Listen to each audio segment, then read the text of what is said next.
자, 해외 축구 이제 첫 번째 경기 쾰른 대 보홈 경기입니다. 일단은 지금 양 팀 다 분위기가 굉장히 안 좋아요. 물론 뭐 이제 물론 이제 상대적으로 이제 보험에 비해서 쾰른은 어느 정도 괜찮긴 하지만 지금 쾰른도 득점력이 다 죽은 상태고 보험 역시 득점력이 죽어 있는 상황이다. 이렇게 볼 수가 있습니다. 그래서 요거를 봤을 때 지금 쾰른 같은 경우에는 최근 3경기 0득점을 하고 있죠.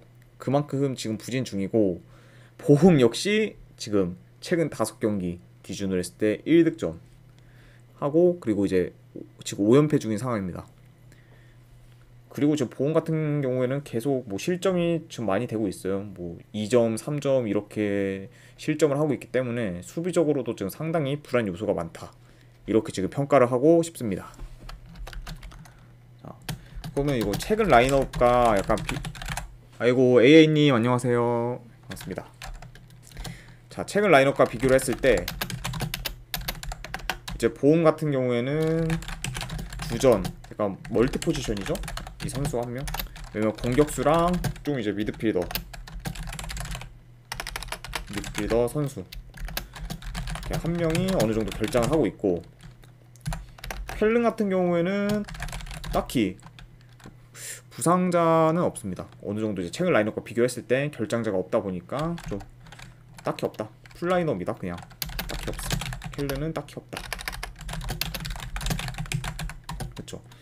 아싸리 지금 쾰른 같은 경우에는 부상자가 있는 선수들 같은 경우에는 그냥 지금 시즌 초중반에 부상자들이 지금까지 복귀를 못하는 상황이기 때문에 최근 라인업과 비교를 했을 때는 네 그쵸 부상자가 뭐 있다고 말하기 좀 애매한 상황이죠. 그러면 뭐 쾰른 같은 경우 시즌 초중반에 부상자들이 지금까지 복귀를 못하는 상황. 그쵸. 그래도 뭐 나름 지금 선전하고 있다 보니까 쾰른 입장에서는 나쁘지 않은 입장이다. 이렇게 볼 수가 있습니다. 자, 일단은 뭐 지금 이거 봤을 때 지금 상황에서도 뭐 공격도 뭐 수비도 둘 다 지금 보험은 무너졌습니다. 물론 뭐 그러다 보고 그리고 지금 쾰른 같은 경우에는 그래도 물론 지금 득점력이 아예 없긴 하지만 우니온 베를린 상대로 뭐 클린시트한 경기가 있다 보니 아무래도 지금 최근 행보를 보면은 쾰른이 좀 더 약간 믿을만하지 않을까. 게다가 쾰른 홈이고 그리고 이제 어느 정도 뭐 보험도 지금 수비가 허술하다 보니까 쾰른이 이번에는 뭐 득점을 충분히 하지 않을까 예상이 들어요. 그래서 이제 이런 걸 다 감안했을 때 분석 결과 네, 이 경기는 이제 쾰른 승에 이제 고배당으로는 햄무 도전 그리고 2.5 기준으로 언더 이렇게 한번 보도록 하겠습니다. 2.5 기준 언더로 보는 거는 뭐 지금 보움이 수비가 안 좋다고 해도 쾰른 자체가 공격력이 죽어있는 상태이기 때문에 쉽사리 약간 오바를 찍기는 조금 어렵지 않을까 생각이 들어요. 그래서 이 경기 같은 경우에는 네 이렇게 보도록 하겠습니다. 자, 이제 다음 경기죠. 라리가 경기인데 카디스 대 헤타페 경기.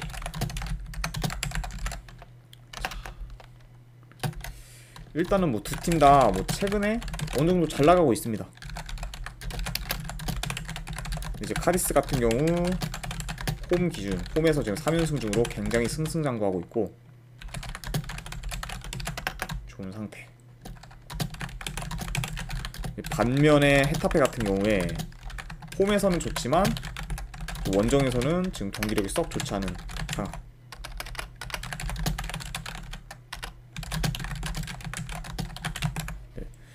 그러다 보니까 이 양 팀 같은 경우에는 두 팀 다 그냥 홈이랑 원정이랑 좀 많이 차이가 나요. 특히 카디스 같은 경우가 홈이랑 원정이랑 굉장히 많이 차이가 나는데 홈에서의 지금 카디스는 굉장히 지금 원정이랑은 땅판인 정도로 수비가 굉장히 안정적이고 그리고 조직력도 굉장히 좋고 그리고 어느 정도 공격력도 터지고 있으면서 지금 굉장히 결과가 좋게 작용하고 있죠. 근데 카디스도 원정에서는 진짜 완전 다른 팀처럼 약간 지금 뭐 분데스리가 약간 보험 같은 느낌처럼 뭐 계속 연패하고 좀 실점도 많고 약간 홈이랑은 많이 다른 모습을 보여주고 있습니다. 그러다 보니까 뭐 두 팀 다 비교를 해보자면 홈 원정 차이가 심한 편이다. 약간 요렇게 볼 수가 있죠. 그리고 뭐 이제 최근 라인업과 비교를 했을 때 결장자를 따지면 헤타페는 딱히 없고, 카디스는 뭐 주전 공격수 정도 한 명 결정. 물론 뭐 득점에 그렇게 관여를 하는 공격수는 아니기 때문에 네, 큰 출혈은 아닌 것 같고.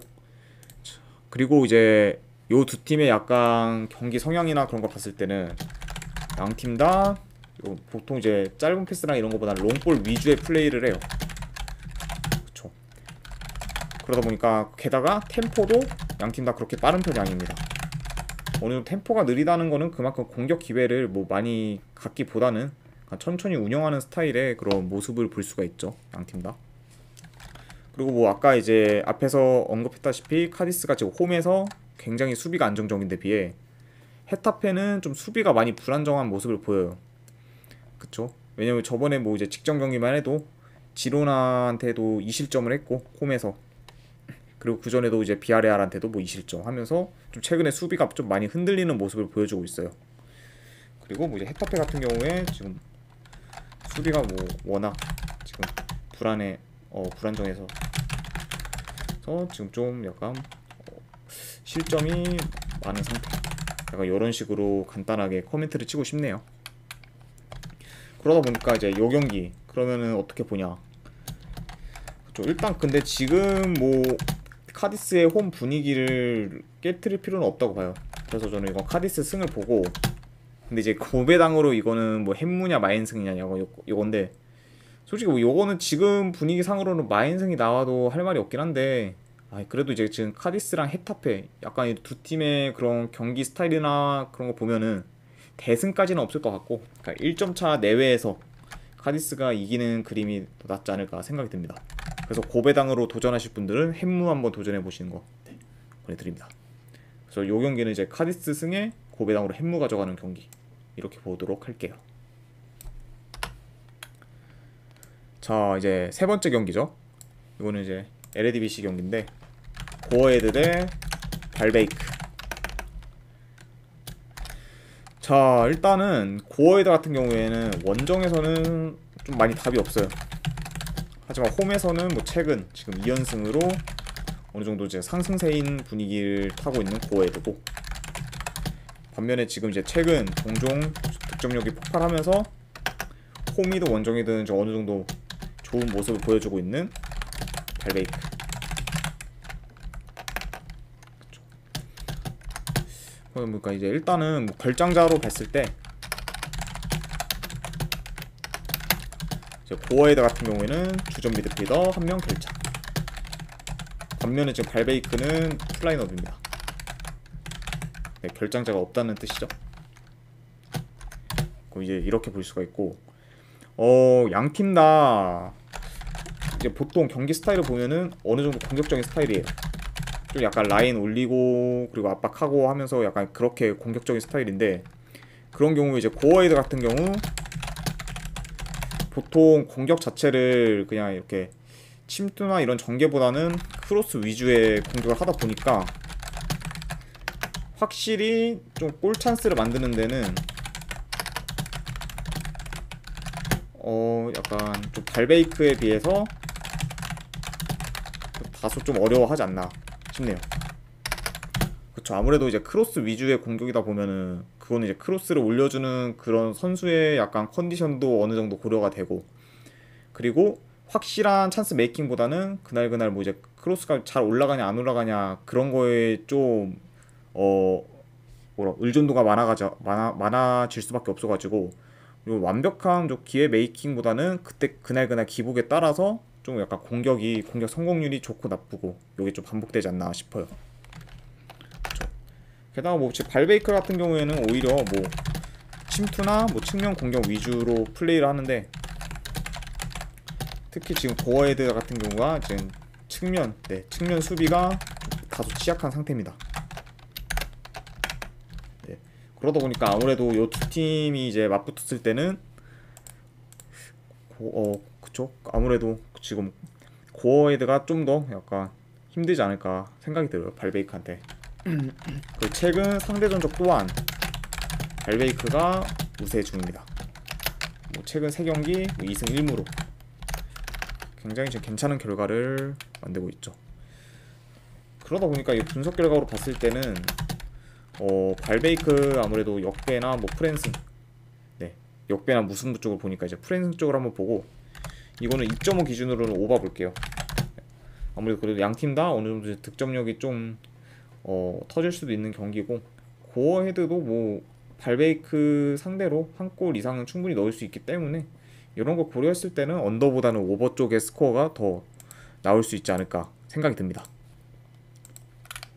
자, 그러면은 이제 에레디비시도 끝났고, 그 다음 이제 이탈리아 세리에 A 경기로 넘어가도록 할게요. 스페치아 대 이제 인터밀란 경기. 자, 나 8경기 연속 지금 승이 없는 스페치아랑 최근 원정에서는 경기력이 다소 떨어진 지금 인터밀란의 맞대결이죠. 자, 그리고 지금 뭐 이제 전반적으로 스페치아가 인터밀란한테는 매우 약한 모습을 보이고 있습니다. 그쵸. 이제 상대 전적 오전 뭐 이제 4승 1무로 인터밀란이 기세한 상황. 그러니까 아무래도 이제 상성상 스페치아가 인터밀란한테 좀 많이 밀린다, 이렇게 지금 볼 수가 있고, 자, 일단은 이 경기를 봤을 때는 전체적으로 인터밀란이 많이 유리한 그런 이점이 있는 게, 경기 양상 봤을 때 볼 점유는 보통 이제 인터밀란이 아마 주로 뭐 할 것으로 보이고, 왜냐하면은 스페치아가 좀 볼을 점유하는데 어려움을 많이 겪다 보고, 인터밀란 자체가 원래 볼 점유 위주의 약간 플레이를 하다 보니까 점유는 거의 대부분 이제 인터밀란이 할 것 같아요. 그리고 이제 공격적인 면에서 인터밀란의 약간 공격 루트가 약간 스페치아한테는 굉장히 효과적이지 않나 싶어요. 왜 인터밀란도 되게 진짜 공격적인 그런 다양한 공격 방식이 있는 그런 장점을 가진 팀이기 때문에, 지금 뭐 이제 스페치아가 좀 어느 정도 수비가 부실하다 보니까 이런 게 약간 좀 효과적이지 않을까 생각이 들어요. 그래서 이제 경기 중에서 약간 볼 수 있는 게 어느 정도 침투 뭐 이제 중거리 슛, 그리고 이제 뭐 개인기 같은 거, 인터밀란에 아무래도 개인기 좋은 선수도 어느 정도 있다 보니까, 그리고 이제 세트피스 공격, 뭐 프리킥이나 코너킥 등 이런 게 다 지금 스페치아가 좀 수비하기 힘든 부분이다, 이렇게 지금 평가를 하고 싶어요. 그만큼 이제 스페치아가 좀 여러 가지로 수비에 굉장히 불안 요소가 많다, 이런 거를 지금 뜻하는 걸로 들으시면 되실 것 같습니다.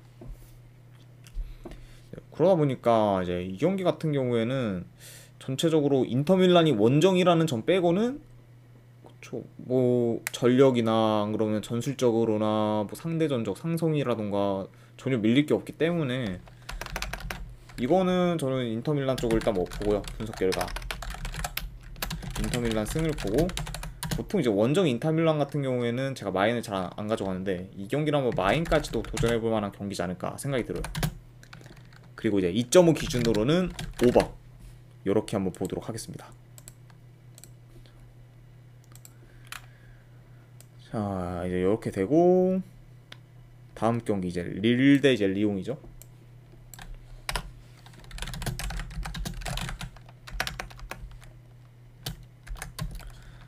자, 이제 리그왕 경기인데, 홈에서 뭐 릴도, 원정에서의 리옹도 전부 지금 좋은 성적을 거두고 있습니다.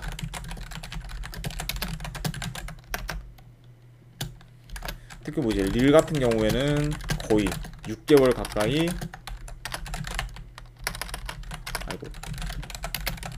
홈에서 패가 없는 상황이죠. 그래서 이제 리옹도 좀 원정에서 저희가 이제 기존 알던 리옹과는 다르게 원정 리옹이 최근 5경기에서 4승 1패로 강세를 보이고 있습니다. 심지어 지금 뭐 홈보다 원정에서 더 좋다는 말이 많이 나오고 있어요. 리옹 같은 입장에서 굉장히 지금 보기 드문 일이 일어나고 있죠. 그러다 보니까 양 팀 다 뭐 어느 정도 지금 괜찮은 상황이다, 이렇게 볼 수가 있고, 자, 최근 라인업과 비교했을 때 결장자 누수를 좀 보면은 양팀 좀 어느 정도 있습니다.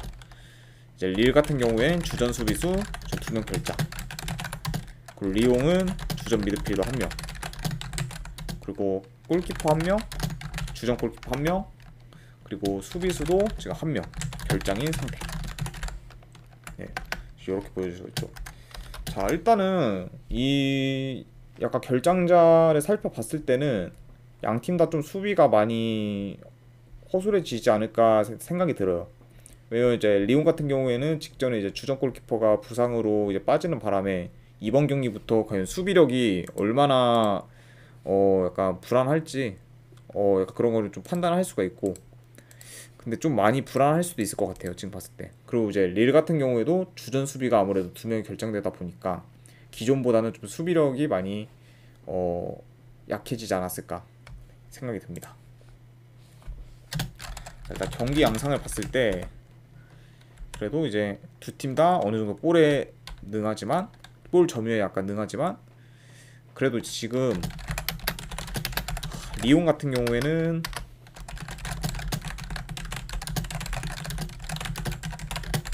최근 이제 공격진 라인이 이제 제 역할을 좀 못하는 경우가 많아요. 그래서 이제 그게 약간 가장 많이 드러난 게 직전 로리앙과의 그 경기죠. 홈에서 이제 리옹과 이제 로리앙인데 그게 생무가 났어요. 0대0. 근데 이게 진짜 경기를 어느 정도 보면은 그 리옹이 굉장히 기회를 못 살리거나 그런 공격 쪽에서 답답한 모습을 많이 보여줬거든요. 그러다 보니까 아무래도 지금 핵심 공격수인 그 라카제트의 약간 공백이 지금 슬슬 드러나고 있지 않나 이렇게 좀 생각이 듭니다. 그러다 보니까 지금 리옹 입장에서는 공격에서 답답함이 많이 생기고 있다, 이렇게 좀 평가를 하고 싶네요. 자, 그래서 이 분석 결과는 뭐냐. 솔직히 이런 거를 봤을 때는 지금 아무래도 리옹보다는 홈 릴이 훨씬 더 안정적이라고 봐서 릴 승 쪽을 보고, 이거는 뭐 고배당으로 한번 햄무 도전. 그래도 지금 리옹이 원정에서 물론 이제 공격이 지금 안 좋은 것 뿐이지 수비는 아직 어떨지 이번 경기 잘 봐야 되기 때문에 그건 좀 지켜봐야 될 부분이고, 그리고 지금 뭐 릴이 그래도 아무래도 리옹 상대로 대승까지는 없지 않을까 생각을 해서 고배당으로 도전하실 분들은 햄무 한번 가보시는 거대 건의 한번 드려보고, 그리고 이거를 2.5 기준으로 봤을 때 이거 한번 오버 볼게요. 그러니까 원래는 솔직히 요 두 팀의 약간 경기를 봤을 때는 언더 쪽이 더 맞는 그런 분석이긴 하지만, 지금 이제 양 팀 다 어느 정도 수비 쪽에, 수비나 이제 골키퍼 쪽에 결장 이슈가 좀 많다 보니까 이번 경기에서는 조금 많이 수비 쪽에 좀 취약한 부분이 보이지 않을까 조심스럽게 한번 예상해봐요. 그래서 이 경기 같은 경우에는 1승 그리고 고배당으로 햄무 2.5 기준 오버 이렇게 한번 보도록 하겠습니다. 아이고, 네, 일단은 네, 이제 여기까지 해서 해외 축구 분석 다 끝이 났습니다. 예, 지금까지 일단 시청해주신 분들 굉장히 감사드리고, 저는 이제 다음 내일이죠. 내일 다시 해외 축구 분석으로 돌아오도록 하겠습니다. 지금까지 시청해주신 분들 대단히 감사드립니다.